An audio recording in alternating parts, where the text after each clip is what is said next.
মক্কা নগরীতে এক আল্লাহওয়ালা যুবক বাস করতেন। অভাবের চরম শিখরে পৌঁছে তার দিন কাটছিল। খিদের জ্বালায় প্রায় মরণাপন্ন হয়ে তিনি একদিন মক্কার রাজপথে হাঁটছিলেন। হঠাৎ পথের পাশে তিনি অত্যন্ত দামি একটি গয়নার হার পরে থাকতে দেখলেন।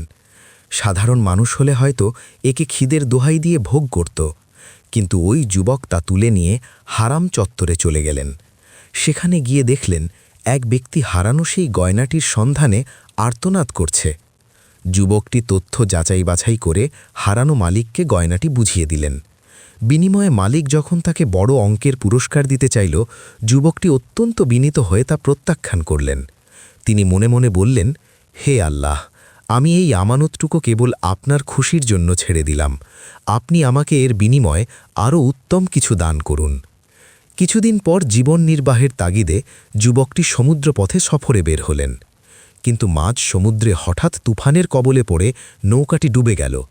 কাফেলার সবাই সাগরে প্রাণ হারাল। কেবল সেই যুবকটি আল্লাহর কুদরতে একটি কাঠের তক্তা ধরে ঢেউয়ের ওপর ভেসে রইলেন। অবশেষে ঢেউ তাকে এমন এক দ্বীপে পৌঁছে দিল যেখানে একটি মসজিদ ছিল। সেই দ্বীপের মানুষরা পড়তে বা লিখতে জানত না। তারা ওই যুবককে কুরআন তেলাওয়াত করতে দেখে অভিভূত হল। যুবককে এলাকার শিশুদেরকে কুরআন ও লেখা শেখানোর জন্য প্রস্তাব দেওয়া হলো। তিনি সেখানে দীর্ঘ সময় ব্যয় করে অনেক মানুষের অন্তরে শিক্ষার নূর ছড়িয়ে দিলেন। গ্রামবাসীরা তার প্রতি মুগ্ধ হয়ে প্রস্তাব দিল, আমাদের এই দ্বীপে এক পরহেজগার ধনী ব্যক্তি ইন্তেকার করেছেন। তার একটি রূপবতী এতিম কন্যা আছে। আপনি যদি তাকে বিবাহ করে আমাদের এখানেই স্থায়ীভাবে বসবাস শুরু করেন, তবে আমরা অনেক ধন্য হব। যুবকটি রাজি হলেন। নববধূর ঘরে বিবাহের রাতে তিনি যখন নববধূর ঘরে ঢুকলেন, তখন বিস্ময়ে তার চিৎকার করার উপক্রম হল। তিনি দেখলেন কনের গলায় ঠিক সেই গয়নার হারটিই শোভা পাচ্ছে, যেটি তিনি বহু বছর আগে মক্কার রাজপথে কুড়িয়ে পেয়েছিলেন। যুবকটি নববধূকে হারটি সম্পর্কে জিজ্ঞেস করলেন। নববধূ তখন এক রুদ্ধশ্বাস রহস্যের জবানবন্দি দিলেন। এক ব্যক্তি মক্কায় আমার বাবার হারানো এই হারটি কুড়িয়ে পাওয়ার পর তা একটি মুদ্রার বিনিময়েও না নিয়ে ফেরত দিয়েছিলেন।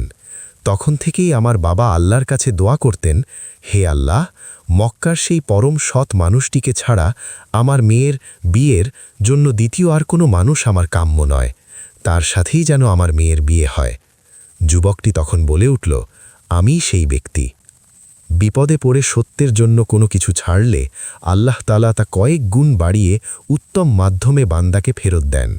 আল্লাহর জন্য কেউ কোনো বিলাসিতা ছাড়লে তা কখনো বৃথা যায় না। জীবন সবসময় সুখের হয় না। অনেক সময় অভাব, কষ্ট ও অন্ধকারের আড়ালেই আল্লাহ কারো জন্য রেখে দেন এমন এক নিয়ামত, যার কল্পনাও সে কোনোদিন করেনি। সূত্র মিন আজাইব দুয়া।